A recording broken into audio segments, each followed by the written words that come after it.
يا نفس إن لم تظفري لا تجزعي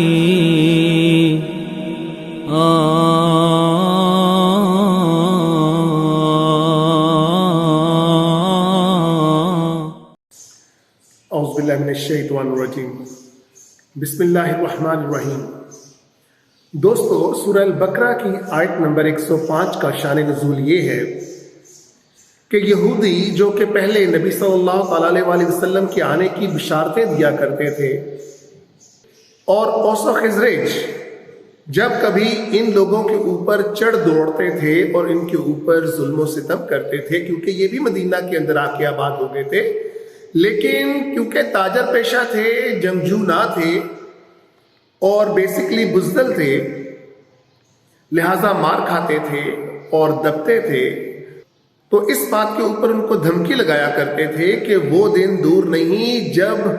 وہ رب اپنے پاس سے ہمارے لیے ایک نبی بھیجے گا اور ہم اس کے ساتھ مل کر تمہارا مقابلہ کریں گے اور تمہارے ظلم کا جواب دیں گے۔ لیکن جب وہ نبی صلی اللہ علیہ وآلہ وسلم ان کی نسل کے بجائے قریش کے اندر مبعوث ہوئے تو ان لوگوں نے آپ کی تکذیب شروع کر دی، نہ صرف تکذیب شروع کر دی بلکہ آپ کے خلاف ہو گئے۔ کبھی بھی ان لوگوں کا دل نہیں چاہا کہ وہ تمام نعمتیں اور رحمتیں جو اللہ تعالیٰ نے نبی صلی اللہ علیہ وآلہ وسلم پر اتاری اور ان کو مبعوث کیا ایز اے رسول، وہ ان کو ملتی۔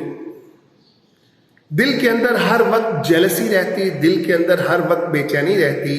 کہ جس طرح سے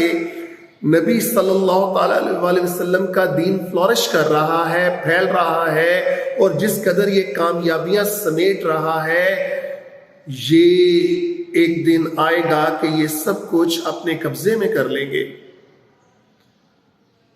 تو اس جیلسی کے اندر ہر وقت اس طاق کے اندر رہتے کہ کیسے مسلمانوں کو نقصان پہنچایا جائے، اور خود سے ہی باتیں کرتے رہتے، خود سے ہی شکوے کرتے رہتے کہ دیکھو سب کچھ ان کو ہی مل رہا ہے، سب کچھ ان کے حصے کے اندر آ رہا ہے، اللہ تعالیٰ نے ان کو چن لیا ہے رحمتوں کے لیے، حالانکہ ہم لوگ تو اللہ کے سب سے محبوب حضرت موسیٰ علیہ السلام کی قوم میں سے ہیں اور ہم ان کو پیارے ہیں۔ خود گمانی تھی جس کے اوپر وہ چل رہے تھے۔ اللہ تعالیٰ نبی صلی اللہ علیہ وآلہ وسلم کو تقویت دیتے ہیں اس آیت کے ذریعے اور ان کی پشت پناہی کرتے ہیں، یہ کہتے ہوئے کہ اے نبی ان کی باتوں کے ساتھ نہ تو غمزدہ ہو، نہ اپنے آپ کو پریشان کر، کیونکہ جب میں نے تجھے رسول مقرر کیا ہے تو میں تیری حفاظت کرنے والا ہوں اور تیری پشت پناہی کرنے والا ہوں۔ اور دل جوئی دیکھیں اس آیت کے اندر کیسے اللہ تعالیٰ نبی صلی اللہ علیہ وآلہ وسلم کی کر رہے ہیں۔ تو اس کی تفسیر ہم بعد میں بھی کریں گے انشاءاللہ تعالیٰ، لیکن اس سے پہلے کہ ہم اس تفسیر میں جائیں، ہم اس آیت کو دیکھتے ہیں اور اس کا ترجمہ عربی کے ساتھ کرنے کی کوشش کرتے ہیں۔ دوستو، میری کوشش ہے کہ میں آپ کو اردو ترجمے سے آزادی دے سکوں، آپ عربی کو خود سے اس طرح سے سمجھو کہ آپ کو اردو کا ترجمہ کرنے کی ضرورت باقی نہ رہے، لیکن شوق آپ کا ہے، جاننا آپ نے ہے۔ تو آئیں شروع کرتے ہیں۔ ما یود الذین، ما کا مطلب جو، یود کا مطلب یہاں پر ہے خواہش، ڈیزائر، اور وہ جو الذین کا مطلب لوگ، کون سے لوگ؟ کفروا، جو کفر والے لوگ ہیں، من اہل الکتاب، ان میں اہل کتاب بھی ہیں اور مشرک بھی ہیں، وللمشرکین، ان کی جو خواہشات ہیں، ان ینزل علیکم من خیر، کہ ان کے اوپر نازل ہو تمام قسم کی بھلائی، کس کی طرف سے؟ من ربکم، تمہارے رب کی طرف سے۔ من کا مطلب سے، رب کا مطلب پالنے والا، کم کا مطلب تمہارے۔ واللہ یختص، اور اللہ ہیں جو مخصوص کرتے ہیں، خاص کر لیتے ہیں،